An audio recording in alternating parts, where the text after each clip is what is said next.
Welcome our YouTube channel GS with Ansu. दोस्तों, बिहार प्रधान शिक्षक के लिए सेट प्रैक्टिस चलाया जा रहा है, जिसमें आज सेट नंबर 2 देखने वाले हैं।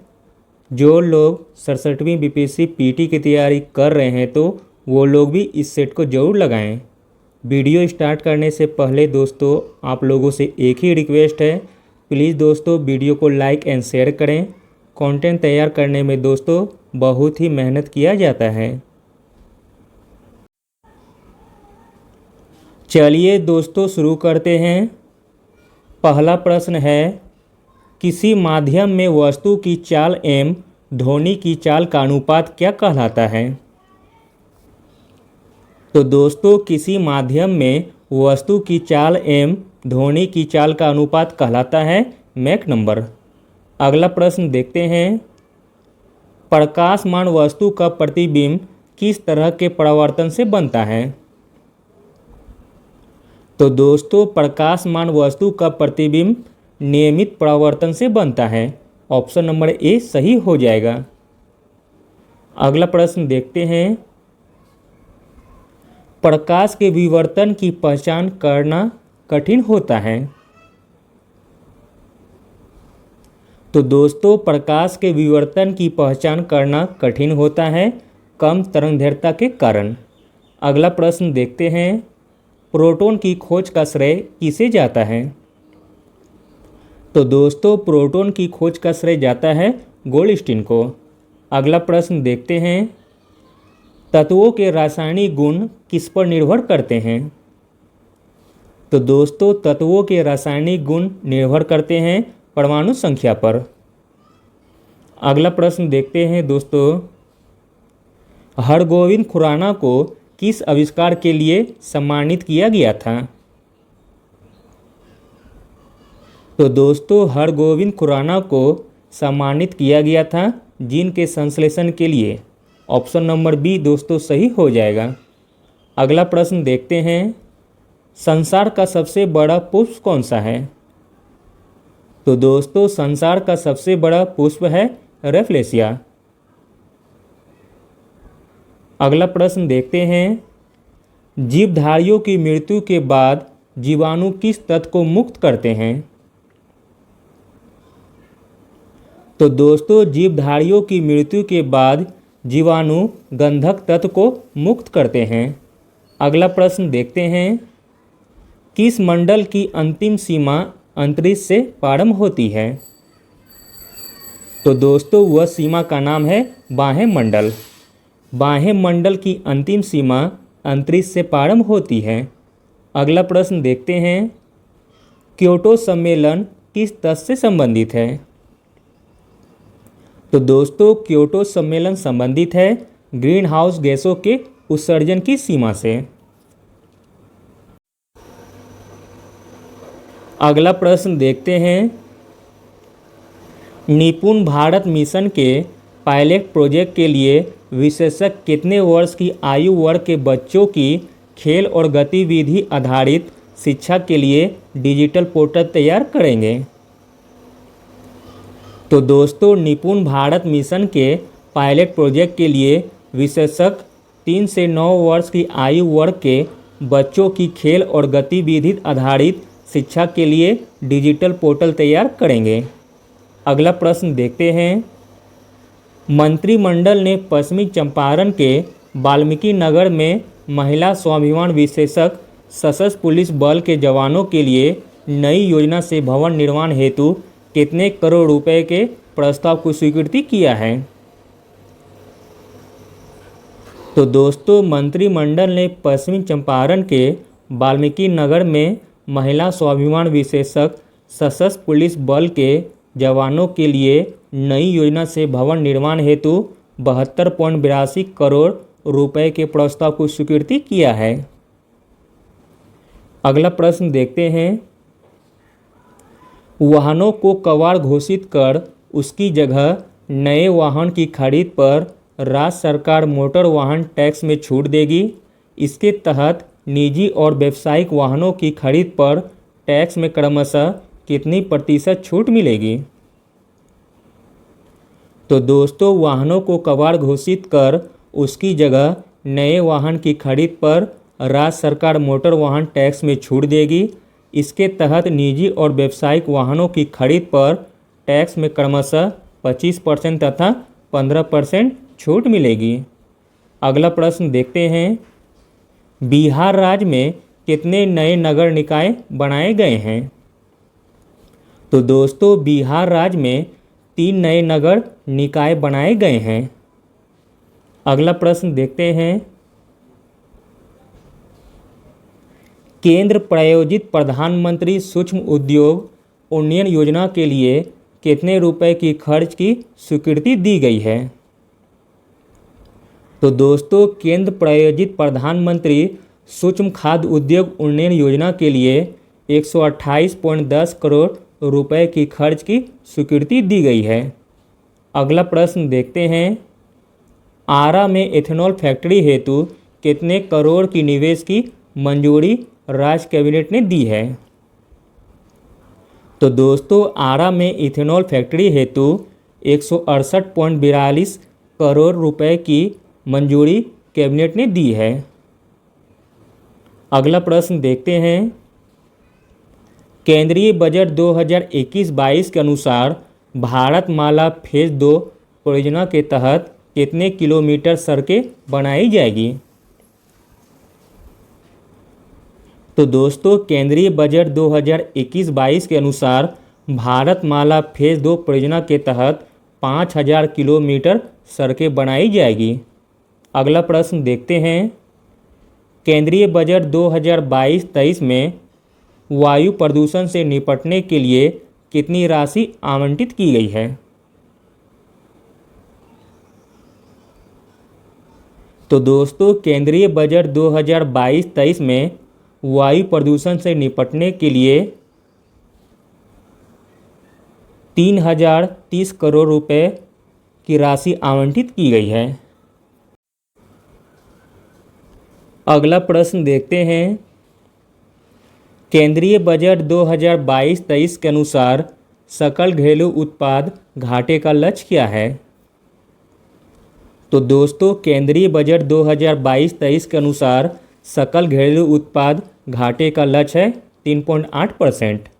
अगला प्रश्न देखते हैं, केंद्रीय बजट 2022-23 के अनुसार वित्त वर्ष 2022 में कितना खर्च होने का अनुमान है? तो दोस्तों केंद्रीय बजट 2022-23 के अनुसार वित्त वर्ष 2022 में 39,44,909 करोड़ रुपए खर्च होने का अनुमान है। अगला प्रश्न देखते हैं, एक्सप्रेसवे के लिए पीएम गति शक्ति मास्टर प्लान के तहत 2022-23 में राष्ट्रीय राजमार्ग नेटवर्क की लंबाई कितनी है? तो दोस्तों एक्सप्रेसवे के लिए पीएम गति शक्ति मास्टर प्लान के तहत 2022-23 में राष्ट्रीय राजमार्ग नेटवर्क की लंबाई है 25,000 किलोमीटर। अगला प्रश्न देखते हैं, जनवरी 2022 में ऑस्ट्रेलियन ओपन का महिला एकल खिताब किसने जीता है? तो दोस्तों जनवरी 2022 में ऑस्ट्रेलियन ओपन का महिला एकल खिताब जीता है एशले बार्टी ने। अगला प्रश्न देखते हैं, क्रिकेट ऑस्ट्रेलिया पुरस्कारों के अंतर्गत एलन बॉर्डर पदक किस खिलाड़ी को दिया गया है? तो दोस्तों क्रिकेट ऑस्ट्रेलिया पुरस्कारों के अंतर्गत एलन बॉर्डर पदक दिया गया है मिचेल स्टार्क को। अगला प्रश्न देखते हैं, जस्टिस आयशा मलिक ने 24 जनवरी 2022 को किस देश के सुप्रीम कोर्ट की प्रथम महिला न्यायाधीश के रूप में शपथ ली है? तो दोस्तों जस्टिस आयशा मलिक ने 24 जनवरी 2022 को पाकिस्तान देश की सुप्रीम कोर्ट की प्रथम महिला न्यायाधीश के रूप में शपथ ली है। अगला प्रश्न देखते हैं, आईसीसी द्वारा वर्ष 2021 का सर्वश्रेष्ठ वनडे खिलाड़ी किसे घोषित किया गया है? तो दोस्तों आईसीसी द्वारा वर्ष 2021 का सर्वश्रेष्ठ वनडे खिलाड़ी घोषित किया गया है बाबर आजम को। अगला प्रश्न देखते हैं, अमेरिका में फ्री हिंदुस्तान अखबार किसने शुरू किया था? तो दोस्तों अमेरिका में फ्री हिंदुस्तान अखबार शुरू किया था तारकनाथ दास ने। अगला प्रश्न देखते हैं, इंडियन अनरेस्ट के लेखक कौन थे? तो दोस्तों इंडियन अनरेस्ट के लेखक थे वैलेंटाइन सिरोल।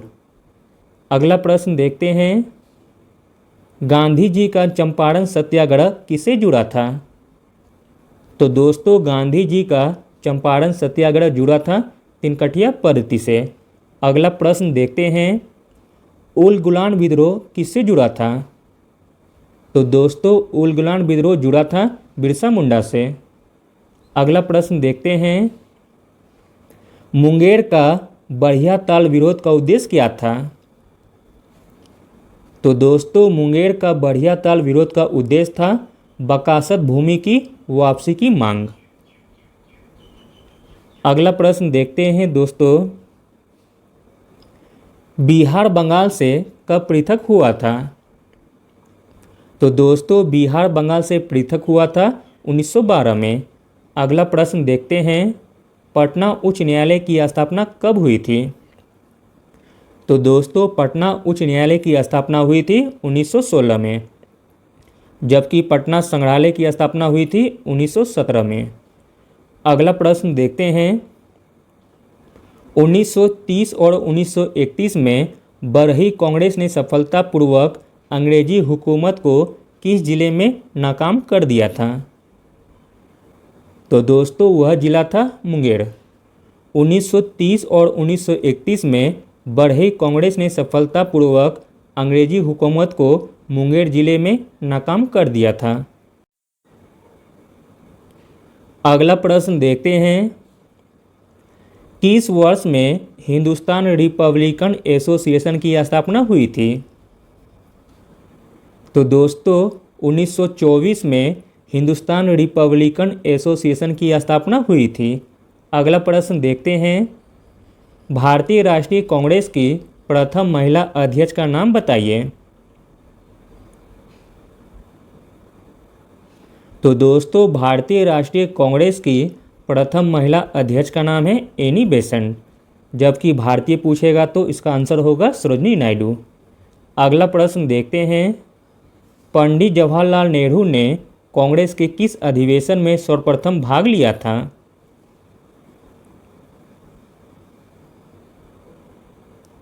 तो दोस्तों पंडित जवाहरलाल नेहरू ने कांग्रेस के बांकीपुर अधिवेशन में सर्वप्रथम भाग लिया था। अगला प्रश्न देखते हैं दोस्तों, बिहार के किस जिले में होम रूल का प्रचार नहीं हुआ था? तो दोस्तों बिहार के चंपारण जिले में होम रूल का प्रचार नहीं हुआ था, जबकि पटना, मुजफ्फरपुर तथा सारण यह तीनों जिले में होम रूल का प्रचार हुआ था। अगला प्रश्न देखते हैं, बिहार बंगाल से अलग हुआ था? तो दोस्तों बिहार बंगाल से अलग हुआ था 1912 में। अगला प्रश्न देखते हैं, 12 दिसंबर 1911 को किस ब्रिटिश राजा ने बंगाल से पृथक कर बिहार प्रांत की गठन की घोषणा की थी?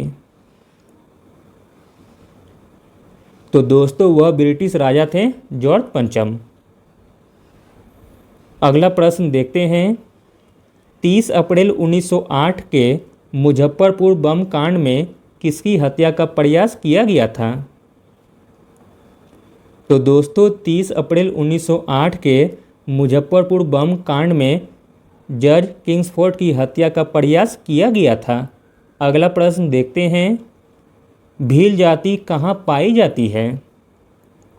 तो दोस्तों भील जाति पाई जाती है महाराष्ट्र में। अगला प्रश्न देखते हैं, निम्नांकित में से कौन सा मरुस्थल अमेरिका में है? तो दोस्तों वह मरुस्थल है मोजावे, जो कि अमेरिका में है। अगला प्रश्न देखते हैं दोस्तों, भारत के पूर्वी घाट एवं पश्चिमी घाट मिलते हैं? तो दोस्तों भारत के पूर्वी घाट एवं पश्चिमी घाट मिलते हैं नीलगिरी पहाड़ियों पर। अगला प्रश्न देखते हैं दोस्तों, निम्नलिखित में से पूर्वी द्वीप समूह का कौन सा द्वीप 3 देशों में विभाजित है? तो दोस्तों वह द्वीप समूह है बोर्नियो। पूर्वी द्वीप समूह का बोर्नियो द्वीप 3 देशों में विभाजित है। अगला प्रश्न देखते हैं, निम्नांकित सागरों में से किसमें न्यूनतम लवणता पाई जाती है? तो दोस्तों न्यूनतम लवणता पाई जाती है बाल्टिक सागर में। अगला प्रश्न देखते हैं, अंतर्राष्ट्रीय अम्ल वर्षा सूचना केंद्र कहाँ स्थापित किया गया है? तो दोस्तों अंतर्राष्ट्रीय अम्ल वर्षा सूचना केंद्र स्थापित किया गया है ओस्लो में। अगला प्रश्न देखते हैं, आज संसार में सर्वाधिक नगरीकृत देश कौन सा है? तो दोस्तों आज संसार में सर्वाधिक नगरीकृत देश है सिंगापुर। अगला प्रश्न देखते हैं, निम्नलिखित में से कौन धुमक्कड़ नहीं है? तो दोस्तों धुमक्कड़ नहीं है वह है पिग्मी। अगला प्रश्न देखते हैं, व्हाइट पर्वत पाए जाते हैं? तो दोस्तों व्हाइट पर्वत पाए जाते हैं यूएसए में। अगला प्रश्न देखते हैं, संसार में निम्नतर प्रजनन दर है? तो दोस्तों संसार में निम्नतर प्रजनन दर है स्वीडन की। अगला प्रश्न देखते हैं, एक विधेयक जो संसद में प्रस्तुत किया जाता है कौन सी क्रिया के बाद अधिनियम बन जाता है?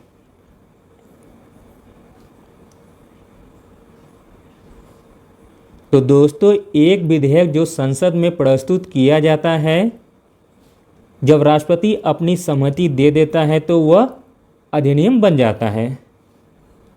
अगला प्रश्न देखते हैं, एक उच्च न्यायालय का न्यायाधीश अपना त्यागपत्र संबोधित करता है? तो दोस्तों एक उच्च न्यायालय का न्यायाधीश अपना त्यागपत्र संबोधित करता है राष्ट्रपति को।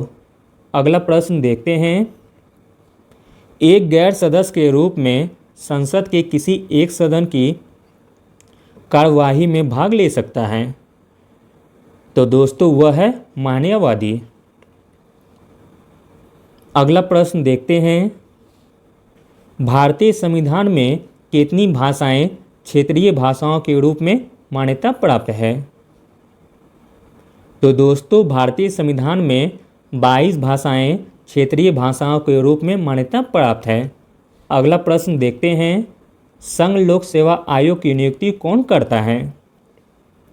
तो दोस्तों संघ लोक सेवा आयोग की नियुक्ति करता है भारत का राष्ट्रपति।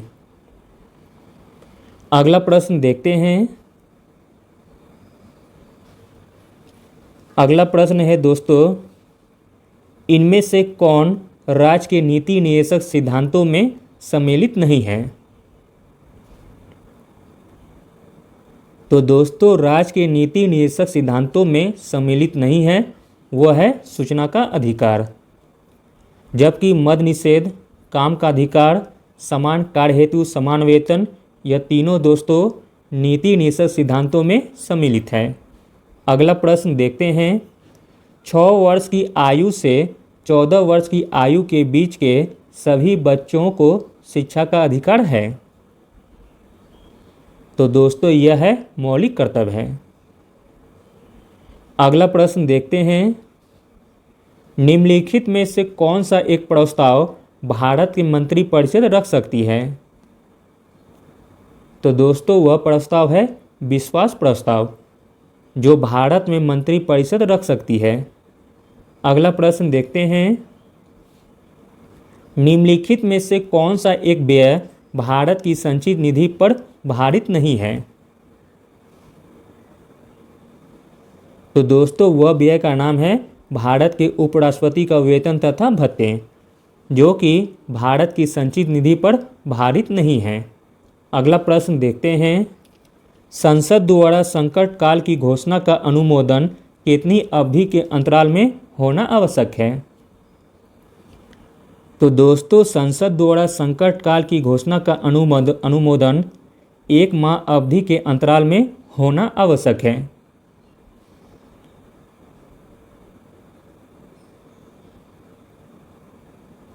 तो दोस्तों आगे मैथ के कुछ क्वेश्चन दिए गए हैं, इसे आप बना लीजिए, मैं सभी का आंसर बता देता हूँ। तो दोस्तों 61 का आंसर हो जाएगा ऑप्शन नंबर सी। 62 का आंसर होगा ऑप्शन नंबर सी। 63 का आंसर हो जाएगा ऑप्शन नंबर बी। 64 का आंसर होगा दोस्तों ऑप्शन नंबर बी।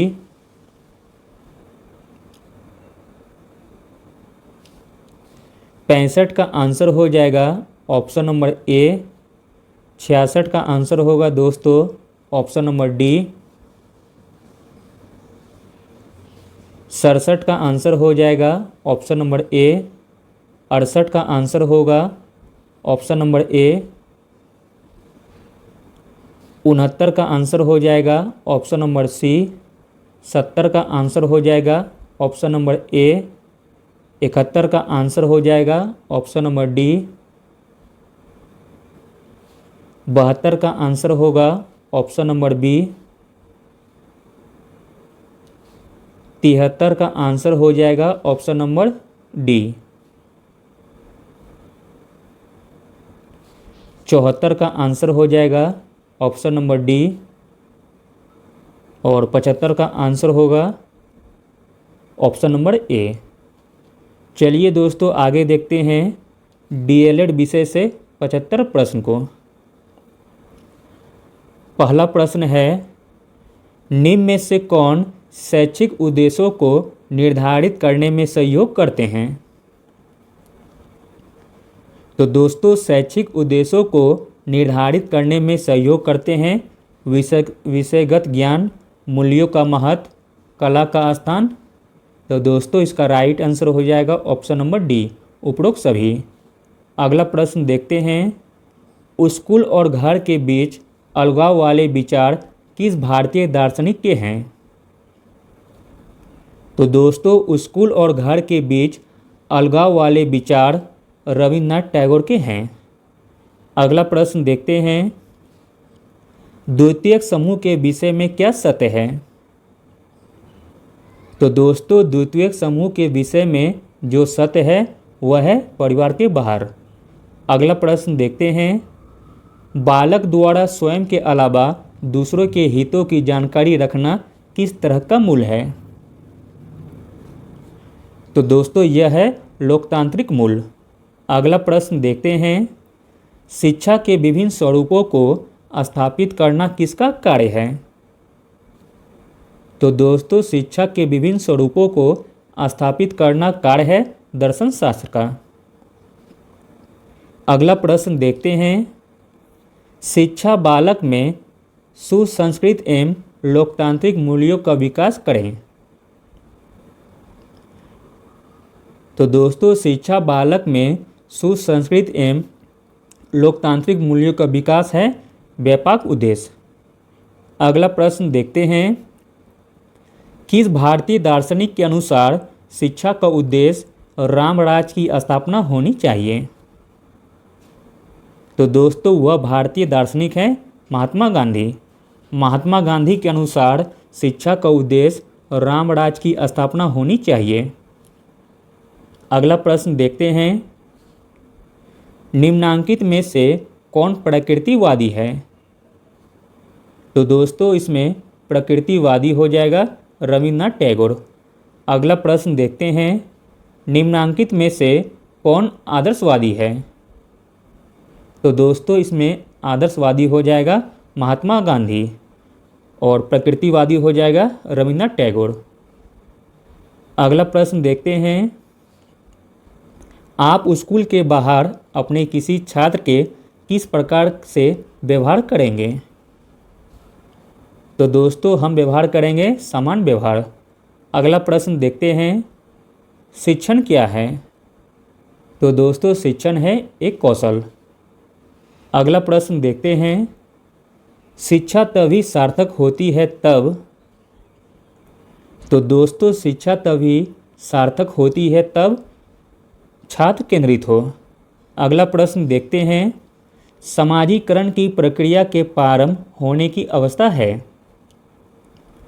तो दोस्तों समाजीकरण की प्रक्रिया के प्रारंभ होने की अवस्था है शेष्या अवस्था। अगला प्रश्न देखते हैं, यदि कोई छात्रा असामाजिक व्यवहार का प्रदर्शन कर रहा है तो शिक्षक को क्या करना चाहिए? तो दोस्तों, यदि कोई छात्रा असामाजिक व्यवहार का प्रदर्शन कर रहा है तो शिक्षक को करना चाहिए उनके व्यवहार का कारण जानना चाहिए। अगला प्रश्न देखते हैं, दिव्या स्वप्न किसकी रचना है? तो दोस्तों, दिव्या स्वप्न रचना है गीजू भाई का। अगला प्रश्न देखते हैं, गीजू भाई द्वारा स्थापित बाल मंदिर संस्था में किस आयु वर्ग के बच्चों को शिक्षा प्रदान की जाती थी?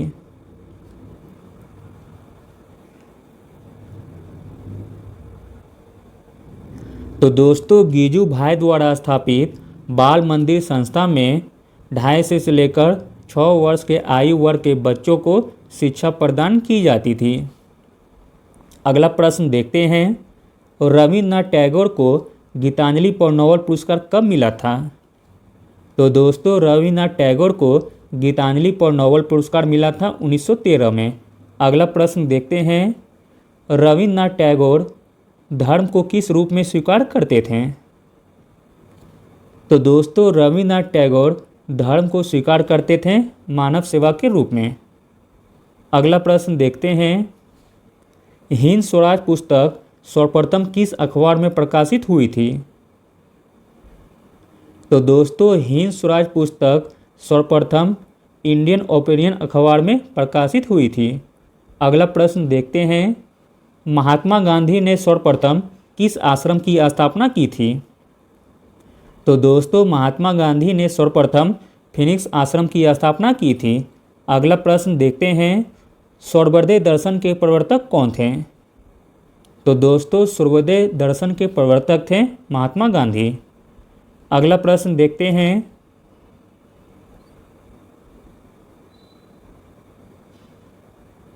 अगला प्रश्न है दोस्तों, गुलामगिरी पुस्तक की रचना किसने की थी?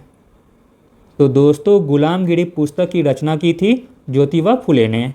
अगला प्रश्न देखते हैं, जॉन डीवी की सबसे महानतम रचना कौन सी है? तो दोस्तों, जॉन डीवी की सबसे महानतम रचना है डेमोक्रेसी एंड एजुकेशन। अगला प्रश्न देखते हैं, स्कूली पाठ्यक्रम किसकी संस्कृति को दर्शाता है? तो दोस्तों, स्कूली पाठ्यक्रम समाज संस्कृति को दर्शाता है। अगला प्रश्न देखते हैं, पाठचर्या के घटकों में शामिल नहीं है। तो दोस्तों, पाठचर्या के घटकों में शामिल नहीं है वह है शिक्षकों की भर्ती एवं स्थानांतरण। अगला प्रश्न देखते हैं, यदि कोई राज्य एनसीईआरटी द्वारा विकसित पाठ्य पुस्तकों को अपनाता है तो उस राज्य के शिक्षकों को निम्न में से किस पर ध्यान देने की आवश्यकता है? तो दोस्तों, उसे आवश्यकता है ध्यान देने की राज्य में बच्चों की आवश्यकता के आधार पर विभिन्न अवधारणाओं के संदर्भ में। अगला प्रश्न देखते हैं, पाठचर्या निर्माण की प्रक्रिया में पाठ्यक्रम को किसके बीच रखा जाता है? तो दोस्तों, पाठचर्या निर्माण की प्रक्रिया में पाठ्यक्रम को रखा जाता है एनसीएफ और पाठ्य पुस्तकों के बीच।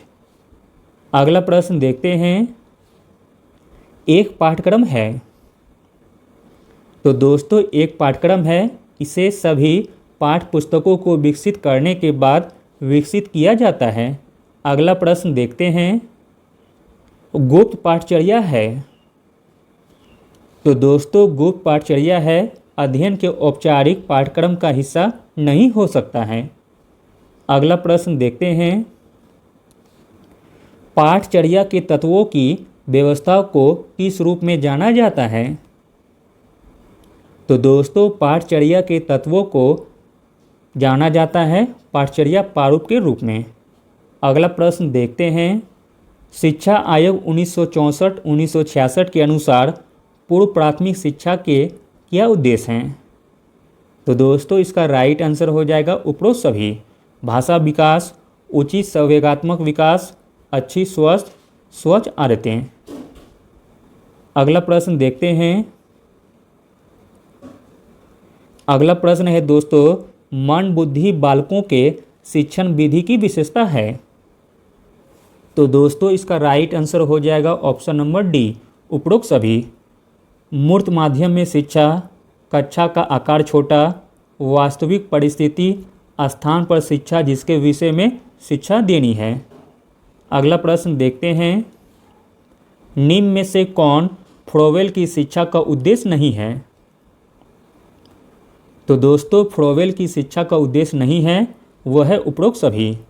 बालकों को उनमें निहित दैवीय शक्तियों का एहसास कराना, बालक के व्यक्तित्व का पूर्ण विकास करना, बालक का वातावरण से पूर्ण एकीकरण करना।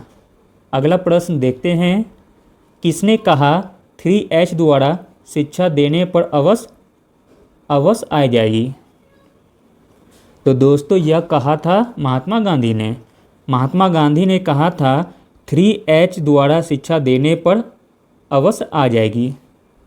अगला प्रश्न देखते हैं। भारत के 19 राज्यों में 100 से अधिक बालवाड़ी पोषण कार्यक्रम केंद्र के विषय में क्या सत्य है। तो दोस्तों इसका राइट आंसर हो जाएगा ऑप्शन नंबर डी, उपरोक्त सभी। 3 से 5 वर्ष के बच्चों को पूर्ण पोषण दिया जाता है। दैनिक पोषण के 2/4 भाग की पूर्ति बालवाड़ी के तहत होती है। 40 बच्चों के लिए प्रति वर्ष 270 दिन प्रतिदिन 4 घंटे गतिविधियां चलाती है। अगला प्रश्न देखते हैं। फ्रोवेल के शिशु व्यवहार का गुण क्या है। तो दोस्तों फ्रोवेल के शिशु व्यवहार का गुण है उपरोक्त सभी। प्रारंभिक शिक्षा में खेल पर बल, विभिन्न उपहारों से ज्ञान इंद्रियों का परीक्षण, शिक्षालय का एक छोटा समाज। अगला प्रश्न देखते हैं। समावेशी शिक्षा क्या है। तो दोस्तों समावेशी शिक्षा है समान और विशेष बच्चों की एक साथ पढ़ाई। अगला प्रश्न देखते हैं। डॉक्टर मारिया मोंटेसरी ने किसकी शिक्षा के लिए कार्य किया था। तो दोस्तों डॉक्टर मारिया मोंटेसरी ने मंद बुद्धि बालक के लिए शिक्षा के लिए कार्य किया था। अगला प्रश्न देखते हैं। पूर्व प्राथमिक शिक्षा का उद्देश्य क्या है। तो दोस्तों पूर्व प्राथमिक शिक्षा का उद्देश्य हो जाएगा उपरोक्त सभी। बच्चे की मूल प्रवृत्तियों को रचनात्मक दिशा में जोड़ना, बच्चों के बौद्धिक और संवेगात्मक विकास में सहायता करना, स्वास्थ्य एवं सफाई की आदतों का विकास करना।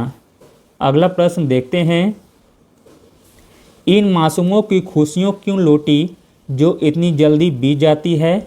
शुरुआती बचपन के जल्दी निकल जाने वाले दिनों के कड़वाहट क्यों भरे, जो दिन न उसके लिए और न ही आपके लिए कभी लौटकर आने वाले हैं। यह कथन किसका है आपको बताना है। तो दोस्तों यह कथन है रूसो का। अगला प्रश्न देखते हैं। अगला प्रश्न है फ्रेंड, किंडर कल्चर की शुरुआत कब हुई थी। तो दोस्तों किंडर कल्चर की शुरुआत हुई थी 20वीं सदी में। अगला प्रश्न देखते हैं। शिक्षा का अधिकार अधिनियम 2009 के संबंध में कौन सा कथन सत्य है। तो दोस्तों इसका राइट आंसर हो जाएगा ऑप्शन नंबर डी, उपरोक्त सभी। 6 से 16 वर्ष की आयु वाले सभी बच्चों को निःशुल्क एवं अनिवार्य शिक्षा प्रदान करना केंद्र तथा राज्य सरकार की जिम्मेदारी होगी। हर एक आवासीय क्षेत्र में 1 किलोमीटर के दायरे में कक्षा 5 तक का प्राथमिक विद्यालय होगा। हर एक आवासीय क्षेत्र के 3 किलोमीटर के दायरे के माध्यम में विद्यालय होगा। अगला प्रश्न देखते हैं। शिक्षा का अधिकार अधिनियम के अनुसार कितने जनसंख्या वाले स्थान के लिए 1 किलोमीटर की दूरी पर प्राथमिक विद्यालय होना चाहिए। तो दोस्तों शिक्षा का अधिकार अधिनियम के अनुसार 300 जनसंख्या वाले स्थान के लिए 1 किलोमीटर की दूरी पर प्राथमिक विद्यालय होना चाहिए। अगला प्रश्न देखते हैं। निजी विद्यालय एवं केंद्र सरकार व उसके प्रतिष्ठानों द्वारा चलाए जाने वाले विद्यालयों में कितने % सीटें वंचित वर्ग के लिए आरक्षित की गई है? तो दोस्तों वंचित वर्ग के लिए आरक्षित की गई है 25%। अगला प्रश्न देखते हैं, शिक्षा का अधिकार अधिनियम 2009 के अनुसार वर्ग 1 से 5 तक के कितने विद्यार्थियों पर एक शिक्षक का प्रावधान है? तो दोस्तों शिक्षा का अधिकार अधिनियम 2009 के अनुसार वर्ग 1 से 5 तक के 30 विद्यार्थियों पर एक शिक्षक का प्रावधान है। अगला प्रश्न देखते हैं दोस्तों, विशेष शिक्षा में डीएड, बीएड एवं एमएड को मान्यता कौन प्रदान करता है? तो दोस्तों विशेष शिक्षा में डीएड, बीएड एवं एमएड को मान्यता प्रदान करता है भारतीय पुनर्वास परिषद। अगला प्रश्न देखते हैं दोस्तों, यूजीसी एक स्वशासी संस्था है जिसकी स्थापना कब हुई थी? तो दोस्तों यूजीसी की स्थापना हुई थी 1953 में। अगला प्रश्न देखते हैं, राष्ट्रीय शैक्षिक अनुसंधान एवं प्रशिक्षण परिषद की स्थापना कब की गई थी? तो दोस्तों राष्ट्रीय शैक्षिक अनुसंधान एवं प्रशिक्षण परिषद की स्थापना की गई थी 1 सितंबर 1961 को। अगला प्रश्न देखते हैं, राष्ट्रीय शैक्षिक अनुसंधान एवं प्रशिक्षण परिषद का मुख्यालय कहाँ अवस्थित है? तो दोस्तों राष्ट्रीय शैक्षिक अनुसंधान एवं प्रशिक्षण परिषद का मुख्यालय अवस्थित है नई दिल्ली में। अगला प्रश्न देखते हैं, एनसीईआरटी का मुख्य उद्देश्य क्या है? तो दोस्तों इसका राइट आंसर हो जाएगा ऑप्शन नंबर डी, उपरोक्त सभी। विद्यालय शिक्षा की गुणवत्ता में सुधार लाना, प्रशिक्षण कार्यक्रम आयोजित करना, देश में विद्यालय शिक्षा के सम्मुख आने वाले समस्याओं का समाधान करना। अगला प्रश्न देखते हैं दोस्तों, एनसीईआरटी के प्रमुख निकाय हैं? तो दोस्तों इसका राइट आंसर हो जाएगा ऑप्शन नंबर डी, उपरोक्त सभी। राष्ट्रीय शिक्षा संस्थान, केंद्रीय शैक्षिक प्रौद्योगिकी संस्थान नई दिल्ली, सुंदरलाल शर्मा केंद्रीय व्यावसायिक शिक्षण संस्थान। अगला प्रश्न देखते हैं, central institute of education technology की स्थापना कब की गई थी? तो दोस्तों central institute of education technology की स्थापना की गई थी वर्ष 1972-73 में। अगला प्रश्न देखते हैं दोस्तों, फिट रहने के लिए योग के अलावा कितने समय तक शारीरिक व्यायाम करना चाहिए? तो दोस्तों फिट रहने के लिए योग के अलावा 20 से 30 मिनट तक शारीरिक व्यायाम करना चाहिए। अगला प्रश्न देखते हैं, शारीरिक गतिविधियां मुख्य रूप से हमें बचाती है? तो दोस्तों शारीरिक गतिविधियां मुख्य रूप से हमें बचाती है गठिया रोग से। अगला प्रश्न देखते हैं, किशोरों का आयु वर्ग है? तो दोस्तों किशोरों का आयु वर्ग है 10 से 18 वर्ष तक। अगला प्रश्न देखते हैं, भोजन हमारे शरीर के उचित पोषण और कार्य को कैसे सुनिश्चित करता है? तो दोस्तों यह सुनिश्चित करता है पेशियों का निर्माण करके, शरीर में रक्षा करके, रोगों से लड़ने में मदद करके, ऊर्जा का भंडारण करके और संतुलित आहार लेकर। अगला प्रश्न देखते हैं, पोक्सो अधिनियम का अर्थ क्या है? तो दोस्तों पोक्सो अधिनियम का अर्थ है यौन अपराधों से बच्चों का संरक्षण अधिनियम। अगला प्रश्न देखते हैं, शरीर की ऊंचाई बढ़ाने के लिए कौन सा आसन काम करता है? तो दोस्तों शरीर की ऊंचाई बढ़ाने के लिए वृक्षासन काम करता है। अगला प्रश्न देखते हैं, HIV का अर्थ क्या है? तो दोस्तों HIV का अर्थ है मानव प्रतिरक्षा न्यूनतम वायरस। अगला प्रश्न देखते हैं, छात्र पढ़ नहीं रहे हैं उसके लिए क्या करना चाहिए? तो दोस्तों छात्र पढ़ नहीं रहे हैं उसके लिए हमें करना चाहिए पढ़ाने के तरीके में परिवर्तन लाना चाहिए। अगला प्रश्न देखते हैं, अगला प्रश्न है दोस्तों, शिक्षक का विद्यालय में सर्वोच्च कार्य क्या है? तो दोस्तों शिक्षक का विद्यालय में सर्वोच्च कार्य है छात्रों का मार्गदर्शन करना, अगला प्रश्न देखते हैं, शिक्षण का सार्थक एवं प्राथमिक उद्देश्य क्या है? तो दोस्तों शिक्षण का सार्थक एवं प्राथमिक उद्देश्य है छात्रों के अनुभवों को आधिकारिक संवर्धित करना। अगला प्रश्न देखते हैं दोस्तों, अगला प्रश्न है, प्राथमिक स्तर पर शिक्षा का माध्यम मातृभाषा होना चाहिए चूँकि दोस्तों पाठ को समझने में सहयोग देगी। अगला प्रश्न देखते हैं, छात्रों को सिखाने के लिए खोज पद्धति का आविष्कार किसने किया था?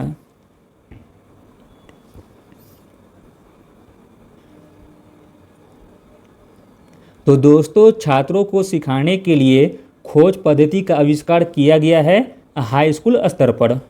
अगला प्रश्न देखते हैं, आधुनिक शिक्षा का वास्तविक लक्ष्य हो सकता है? तो दोस्तों आधुनिक शिक्षा का वास्तविक लक्ष्य हो सकता है बालक में उत्तम आदतों का निर्माण करके। अगला प्रश्न देखते हैं, यह स्वाभाविक है कि किसी अध्यापक को कुछ छात्र अच्छे लगेंगे, कुछ बुरे। अब यह भी उचित है कि वह अंक देते समय मूल्यांकन निष्पक्ष करें। अगला प्रश्न देखते हैं, उत्तम शिक्षा संस्थानों की स्थापना की जानी चाहिए। तो दोस्तों उत्तम शिक्षा संस्थानों की स्थापना की जानी चाहिए प्राकृतिक वातावरण में। अगला प्रश्न देखते हैं, निम्नलिखित कथनों में से कौन सा ऐसा कार्य है जो शिक्षकों के लिए अनुपयुक्त माना जाता है? तो दोस्तों वह कार्य है छात्रों के माता पिता के व्यवसाय संबंधित अनुचित लाभ प्राप्त करना। अगला प्रश्न देखते हैं, समाज में व्याप्त ऊंच नीच की भावना के प्रति अध्यापक का नया दृष्टिकोण होना चाहिए। तो दोस्तों समाज में व्यापक ऊंच नीच की भावना के प्रति अध्यापक का नया दृष्टिकोण होना चाहिए। ऊंच नीच की भावना को दूर करने का अध्यापक को प्रयास करना चाहिए। अगला प्रश्न देखते हैं दोस्तों, क्रोधी स्वभाव के बालक के साथ आप कैसा व्यवहार करेंगे? तो दोस्तों क्रोधी स्वभाव के बालक के साथ हम व्यवहार करेंगे, क्रोध को किसी वांछनीय दिशा में स्थानांतरित करने का प्रयास करेंगे। अगला प्रश्न देखते हैं, एक अध्यापक के समक्ष सर्वाधिक महत्वपूर्ण चुनौती है। तो दोस्तों एक अध्यापक के समक्ष सर्वाधिक महत्वपूर्ण चुनौती है शिक्षण अधिगम प्रक्रिया को रुचिकर बनाकर। अगला प्रश्न देखते हैं दोस्तों, एक सुनिश्चित कक्षा का लक्षण है। तो दोस्तों एक सुअनुशासित कक्षा का लक्षण है सभी जगह शांत रहना, चाहे उनके व्यवहार का पर्यवेक्षण हो या न हो। अगला प्रश्न देखते हैं, एक प्रखर बुद्धि बालक यदि कक्षा में अनुशासीन हो रहा है तो दोस्तों हमें उनकी समस्याओं को समझने का प्रयास किया जाना चाहिए। अगला प्रश्न देखते हैं दोस्तों, ऐसा देखने में आता है कि बाल्यावस्था में लड़कियों की अपेक्षा लड़के अधिक सरलता से अनुगम करते हैं। तो दोस्तों ऐसा देखने में आता है कि बाल्यावस्था में लड़कियों की अपेक्षा लड़के अधिक सरलता से अनुगम करते हैं सामाजिक व्यवहार का। अगला और अंतिम प्रश्न देखते हैं दोस्तों, अध्यापक सम्मान पाता है। तो दोस्तों अध्यापक सम्मान पाता है जो विषय ज्ञान वृद्धि में रुचि रखता हो। Thank you.